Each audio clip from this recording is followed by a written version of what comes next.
মেধা পাচার নয়, লালন করে ভবিষ্যৎ চ্যালেঞ্জ মোকাবেলা করতে চায় সরকার।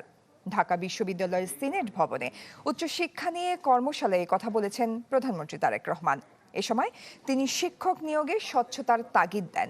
পরে শিক্ষার্থীদের সাথে মতবিনিময় করেন সরকার প্রধান।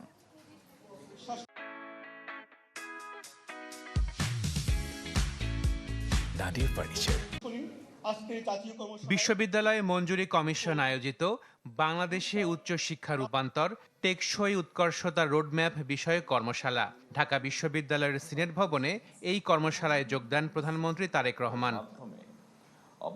এ সময় সরকার প্রধান বলেন, দেশের বিশ্ববিদ্যালয়গুলো বৈশ্বিক র্যাঙ্কিংয়ে পিছিয়ে আছে।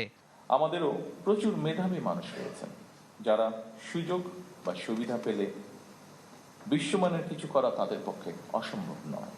বিভিন্ন বিশ্ববিদ্যালয়ের শিক্ষার্থীরা যারা দেশে বিদেশে প্রতিষ্ঠিত, তাদের শিক্ষা ও গবেষণায় সম্পৃক্ত করতে শিক্ষাবিদদের প্রতি আহ্বান জানান প্রধানমন্ত্রী।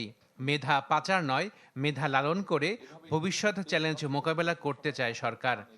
বর্তমানে জ্ঞান চর্চা কেবল একটি নির্দিষ্ট বিষয়ে আবদ্ধ নয়, বরং আমরা দেখি ডাটা সায়েন্স সাথে বায়োলজি বা ইঞ্জিনিয়ারিং এর সাথে হয়তো সমাজ বিজ্ঞান এর একটা বন্ধন রয়েছে। এই সংযোগের ফলে জ্ঞানের সীমানা প্রতিনিয়ত প্রসারিত এবং গতিশীল হচ্ছে, এবং এই পরিবর্তনের গতি প্রকৃতির সঙ্গে আমাদের নিবিড় সম্পর্ক থাকা অবশ্যই জরুরি বর্তমান অবস্থায়। উচ্চ শিক্ষিতদের মধ্যে বেকার বেশি উল্লেখ করে প্রধানমন্ত্রী বলেন, একাডেমিক শিক্ষার পাশাপাশি দক্ষতা অর্জন করতে হবে। তাই সময়োপযোগী কারিকুলাম প্রণয়নে কাজ শুরু করেছে সরকার। নৈতিক মূল্যবোধ সম্পন্ন কর্মসূচি শিক্ষা ছাড়া বেকারত্ব নিরসন মনে হয় খুব সম্ভব হবে না। সময়োপযোগী শিক্ষা কারিকুলাম ছাড়াও বৈশ্বিক প্রতিযোগিতায় টিকে থাকা মনে হয় সম্ভব নয়। এই কারণেই বর্তমান সরকার একাডেমিক সিলেবাসকে সময় উপযোগী করার কাজ এর ভিতরেই হাতে নিয়েছে। $7 বিলিয়ন এই আমদানির পিছনে আমাদের লাগছে। পরে ঢাকা বিশ্ববিদ্যালয়ের শিক্ষার্থীদের সাথে মতবিনিময় করেন প্রধানমন্ত্রী। এ সময় শিক্ষার্থীদের বিভিন্ন প্রশ্নের উত্তর দেন তিনি।